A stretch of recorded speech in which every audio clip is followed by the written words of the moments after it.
Friends, good day to everybody. હું HB Patel આપ સર્વનું મારી એચપી ગ્રામર ગુરુ યુટ્યુબ ચેનલમાં અને એચબી ઇંગ્લિશ ગુરુ એપ્લિકેશનમાં હાર્દિક સ્વાગત કરું છું. આજના આ લેક્ચરમાં મિત્રો આપણે આર્ટિકલની ટ્વિસ્ટ ખાલી જગ્યાઓની ચર્ચા કરશું, જે અગાઉ પણ તમને લેક્ચર્સમાં સમજાવી છે. એ પ્રકારની ખાલી જગ્યાઓ આપણી આ સિરીઝ સતત ચાલુ છે. તમે અમારી આ ચેનલને સબસ્ક્રાઈબ કરજો અને તમારા મિત્રો સુધી શેર કરજો. અને તમને જે ગ્રામરના ટોપિકોમાં ડિફિકલ્ટી હોય, એ ટોપિક તમારે શીખવા હોય તો અમને કોમેન્ટ કરીને જરા જણાવજો, તો અમે એ પ્રકારના વિડીયો તમારા માટે અપલોડ કરી શકીએ. ઓકે, ચલો ફરીથી આર્ટિકલના સ્પેશિયલ ઉપયોગ ઉપર આપણે જઈએ અને એમાં કેવા પ્રકારની ખાલી જગ્યાઓ પૂછાય છે.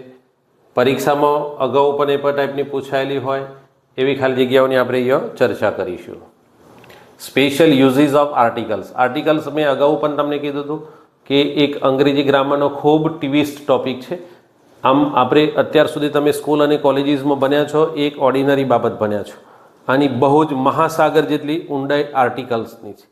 હવે એટલી ઊંડાઈ યુટ્યુબની કોઈ પણ ચેનલ ઉપર તમે જશો, કોઈ પણ ઇંગ્લિશના જનરલ ક્લાસીસ કરશો, એની અંદર કોઈ નહીં બતાવી શકે. આ ડેપ્થ તમારે જોવી હશે તો બે રીતે. એક, ગાંધીનગર મારા ઓનલાઈન ક્લાસીસ ચાલે છે સેક્ટર 22, ત્યાં આવીને તમે શીખી શકો છો. અથવા પ્લે સ્ટોરમાં જઈને અમારી એચબી ઇંગ્લિશ ગુરુ એપ્લિકેશન ડાઉનલોડ કરશો તો એની અંદર પણ અમે બધું ડિટેલથી આપેલું છે. જેટલું ઓફલાઈનમાં બનાવીએ છીએ એટલી જ બાબતો અમે ત્યાં ઓનલાઈન પણ મૂકેલી છે. ઓકે, તો કેવા પ્રકારની ખાલી જગ્યાઓ પૂછાય છે એ જુઓ.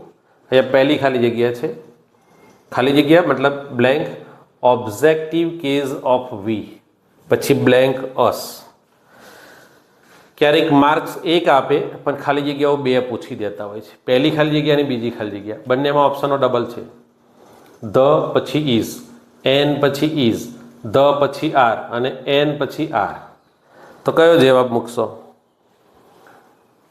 આર્ટિકલનો કન્સેપ્ટ તમારો ક્લિયર હોવો જોઈએ. ડેફિનેટ અને ઇનડેફિનેટ આર્ટિકલનો કન્સેપ્ટ આખો ક્લિયર હોય ને ત્યારે આ ખાલી જગ્યાઓ તમે સેકન્ડોમાં લખી શકો.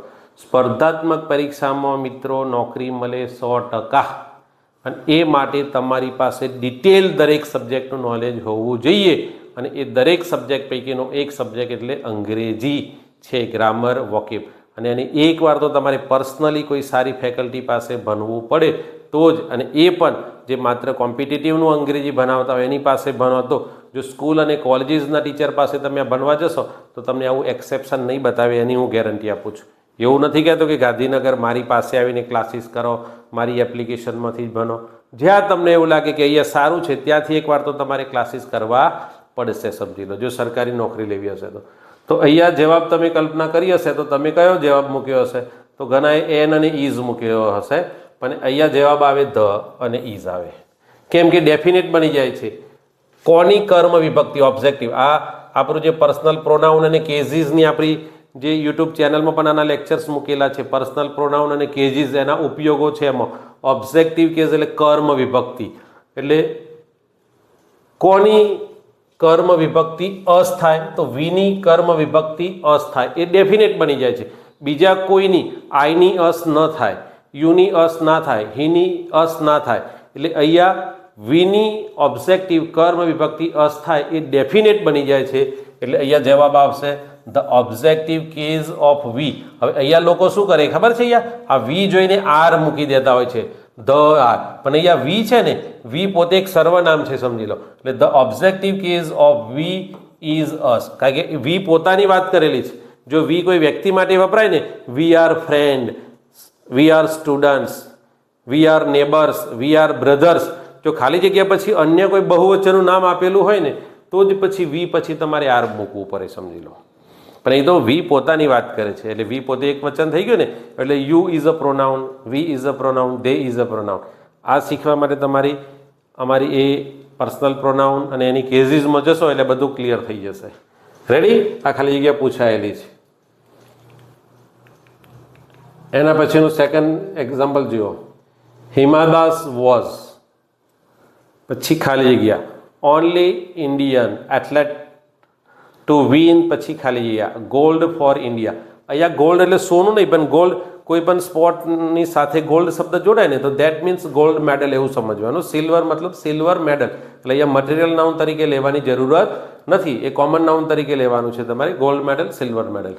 તો આ ટાઈપની ખાલી જગ્યાઓ અગાઉ પરીક્ષામાં ખૂબ પૂછાઈ ગયેલી છે અને આ ખાલી જગ્યાઓ આજે હું તમને સમજાવી દઈશ, પછી આ ટાઈપની ખાલી જગ્યા પૂછાશે તો તમને કોઈ કન્ફ્યુઝન થશે નહીં. જુઓ, હિમા દાસ વોઝ, પછી બ્લેન્ક ઓનલી ઇન્ડિયન એથ્લેટ, રમતવીર છે, ટુ વિન, પછી ખાલી જગ્યા ગોલ્ડ, કે જેને ભારત માટે ગોલ્ડ મેડલ જીત્યો છે. તો અહીંયા ઘણાને એવું આવશે કે એન ઓનલી અને અ ગોલ્ડ, બરાબર છે. પણ અહીંયા જવાબ શું આવશે ખબર છે? અહીંયા જવાબ આવશે આર્ટિકલ ધ અને આર્ટિકલ અ આવશે.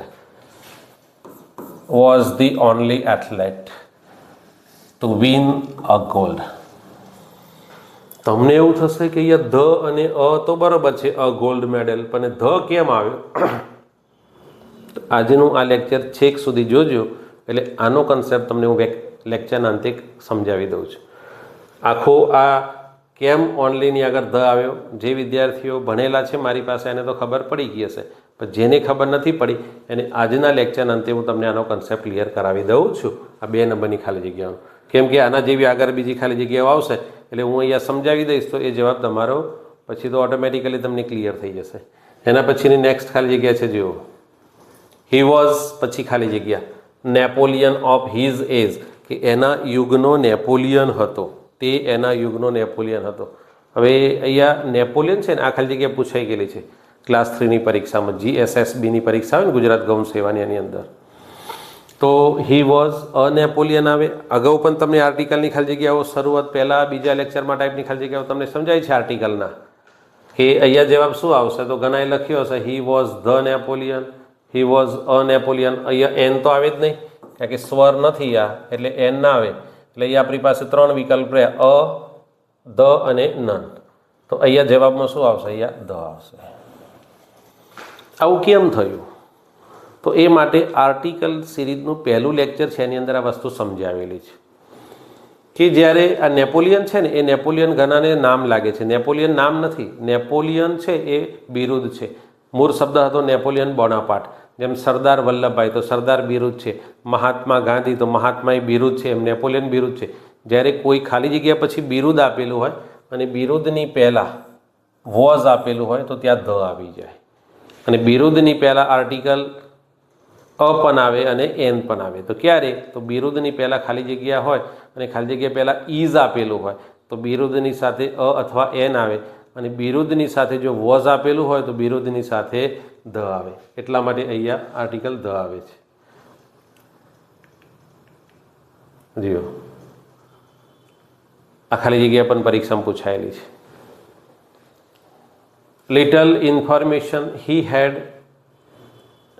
હેડ was not quite reliable. Quite reliable એટલે એકદમ ભરોસાપાત્ર નથી. એની પાસે જે કંઈ માહિતી છે ને એ સંપૂર્ણ માહિતી ભરોસામંદ નથી, કે વિશ્વાસ કરાય એવી નથી. હવે અહીંયા તમને ખબર છે કે આ લિટલવાળા છે ને એ એકલું લિટલ, પછી અ લિટલ અને ધ લિટલ. આ પણ ડિટેલથી આપણો વિડીયો લેક્ચર મૂકેલો જ છે. આ little, a little, the little, few, a few અને ધ ફ્યુ, આ આપણી યુટ્યુબ ચેનલમાંનો લેક્ચર છે, એ જોઈ લેશો તો આ ખાલી જગ્યા 1 મિનિટમાં તમારી સાચી પડશે. હવે ઘણાએ મૂક્યું હશે અ લિટલ, ઘણાએ મૂકેલું હશે ધ લિટલ, ઘણાએ મૂકેલું હશે નો આર્ટિકલ. તો આની અંદર આટલી જ બાબતો ધ્યાન રાખવાની છે કે આ લિટલવાળી ખાલી જગ્યા હોય અને એ ખાલી જગ્યાવાળા વાક્યમાં કોઈ પણ જગ્યાએ તમને હી સાથે કે સી સાથે હેવ, હેઝ કે હેડ દેખાય તો ત્યાં તમારે જવાબમાં શું મૂકવાનું? ધ લિટલ મૂકવાનું થાય. ધ લિટલ આવે તો અહીંયા ધ લિટલ આવે એટલે અહીંયા લિટલ તો છે, એટલે તમારો જવાબ કયો આવી ગયો? ધ. આટલી જ વાર લાગે મિત્રો. અંગ્રેજીમાં કશું છે જ નહીં. જો તમે એકવાર મહેનત કરીને શીખી લો ને તો કન્સેપ્ટ ક્લિયર જ છે, સમજી લો. અંગ્રેજી ડિફિકલ્ટ નથી. બીજા સબ્જેક્ટમાં તમને ખબર નહીં, એ તો ગમે એટલું તૈયાર કરો પણ એમાં માર્ક્સ આવવા મુશ્કેલ છે. પણ ઇંગ્લિશમાં તો ફિક્સ જ છે કે આટલું તૈયાર કર્યું એટલે પરીક્ષામાં એ પૂછાતું જ હોય છે. તો આ માટે અમારી આ ચેનલને સબસ્ક્રાઈબ કરજો, શેર કરજો અને તમારા મિત્રોને એને જણાવજો કે એ પણ આમાંથી શીખી શકે. અને જો વધારે ડિટેલ આ પ્રકારનું ભણવું હોય તો અમારી એપ્લિકેશન છે HB ઇંગ્લિશ ગુરુ, એમાંથી પણ તમે શીખી શકો છો. અથવા ગાંધીનગરમાં મારા ઓફલાઈન ક્લાસીસ ચાલે છે, ત્યાં પણ તમે આવી શકો છો. ઉપર અમારા નંબર્સ આપેલા છે, એના પર તમે કોન્ટેક્ટ કરી શકો છો. એના પછીની ખાલી જગ્યા જુઓ. ખાલી જગ્યા પછી only thing you missed in this lecture. તો અહીંયા પણ અ, એન, ધ અને નન આર્ટિકલ આપેલો છે. તો આગળ એક પ્રકારની આ બીજા નંબરની ખાલી જગ્યા આ પ્રકારની આવી ગઈ, સમજી લો. ઓનલી હતું, હિમાદાસવાળું ઓનલી હતું ને, તો ઓનલી છે તો અહીંયા પણ આર્ટિકલ શું આવશે? ધ. હવે તમારે આટલું જ યાદ રાખવાનું છે કે ઓનલી આપેલું હોય ને, ઓનલી, તો ઓનલીની પહેલાં ખાલી જગ્યા હોય તો ઓનલીની પહેલાં શું આવે? ધ. અને ઓનલી આપેલું હોય ને અને ઓનલીની પછી ખાલી જગ્યા હોય ને તો ત્યાં અ અથવા એન આવે ઉચ્ચાર પ્રમાણે. બસ આટલો જ મુદ્દો યાદ રાખવાનો છે. એકદમ ઇઝી છે ને, છે બહુ ડિફિકલ્ટ નથી, પણ શીખવું તો પડે અને કોઈ શીખવાડવાવાળો સાચો મળવો જોઈએ. પણ અત્યારે કરુણતા એ છે કે શીખવાવાળા 1000 છે પણ એ પ્રોપર શીખવાડવાવાળા બહુ ઓછા છે. સમજાય છે કે નહીં? એટલે વિદ્યાર્થીઓ પણ 1000 લાખો વિદ્યાર્થીઓ મહેનત કરવાવાળા છે, પણ પ્રોપર મહેનત કરવાવાળા બહુ ઓછા વિદ્યાર્થીઓ છે. એટલે ઓનલીની પહેલાં હોય તો ધ અને ઓનલીની પછી હોય તો અ અથવા એન. એટલે અહીંયા હિમાદાસમાં પણ આપી જો ધ ઓનલી એથ્લેટ હતું, એટલે ઓનલીની પહેલાં હતું ને એટલા માટે ત્યાં ધ હતું. તો મિત્રો આ હતો આર્ટિકલના વિશિષ્ટ ઉપયોગો. આપણી આ જે વિશિષ્ટ આર્ટિકલના ઉપયોગોની અને ગ્રામરની ખાલી જગ્યાઓની યાત્રા આપણી યુટ્યુબ ચેનલ પર સતત ચાલવાની જ છે. તો અમારી આ ચેનલમાં તમે નવા હોય તો એને સબસ્ક્રાઈબ કરી લેજો, તમારા સંબંધી મિત્રો સાથે શેર કરજો, જેના કારણે એ પણ આવું અંગ્રેજી શીખી શકે. ઓકે, તો ચલો ફરીથી નવા લેક્ચર સાથે મળીશું. ત્યાં સુધી સી યુ, ગુડ બાય, જય હિન્દ.